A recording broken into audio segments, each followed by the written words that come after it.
248 ditë pas tragjedisë që ndodhi në diskotekën Puls, nisi gjykimi për gjetjen e fajtorëve dhe përgjegjësve që shkaktuan vdekjen e 63 personave, kryesisht të rinj.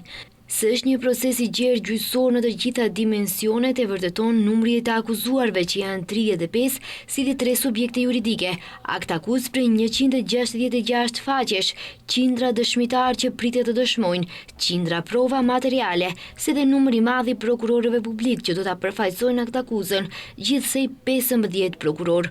Ky proces gjyqësor mbahet në sallën e re të madhe dhe e pajisur me pajisje moderne pranë institucionit ndëshkues përmirësues në Idrizov, që lëshohet në përdorim për herë të parë që kur është ndërtuar. Prania e shumë njerëzve që do të merrnin pjesë në seancë, secili në rolin e vet, mori disa orë kohë vetëm për akomodim.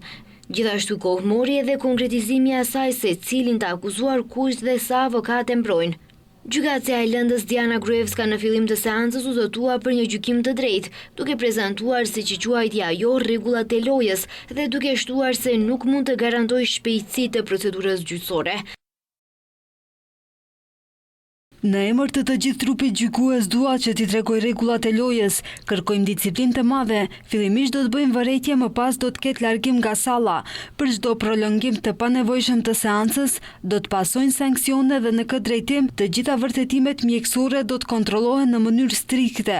Me deklarata prekse dhe të detajuara, prokurori Borçejanev tregoi faktorët kryesor që quan në katastrofë. Sipas tij, përdorimi i piroteknikës ishte rëndakord paraprakisht dhe materialet e integruara toksike dhe të pasigurta rritën vdekshmërinë e zjarrit.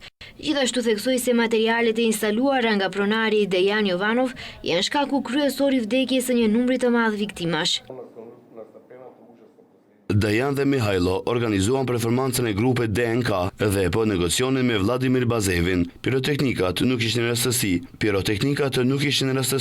por pjesë e performancës skenike të rënë dakord më parë. Grupi kishte përdorur një skenografi të tillë më parë. Më njëherë pas mbërritjes, i ndjeri Martin Atanasovski, solli dhe aktivizoi shadrvanët piroteknik, ndërsa po interpretoi kënga çfarëdo që të doj, le të bëhet. Tavani më njëherë u përfshi nga flakët dhe ndërtesa me një dalje të vetme, u bë një kurthë vdekje prurës. Në sallë të pranishëm ishin edhe prindë dhe familjarë të personave që kanë ndërruar jetë në tragjedi.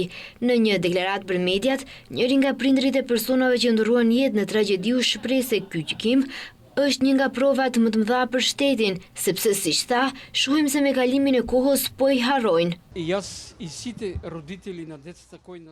Tani, ne prindërit ndihemi të manipuluar në një farë mënyre dhe kemi frikë se situata jon do të rezultojë si Laskarsa, si autobusi në Bullgari ose si spitali modular, dhe kur patëm një takim me kryeministin dhe gjithashtu 2 takime me ministrin e Brendshëm, na u tha se ky rast në Koçan është kulmi të gjitha krimeve që kanë ndodhur. Disa nga avokatët kërkuan shtyerjen e seancës, duke thënë se akt akuza integruar dhe lista e reduktuar e provave të prokurorisë janë në kundërshtim me ligjin për procedurë penale, por kërkesa nuk u pranua nga gjykata.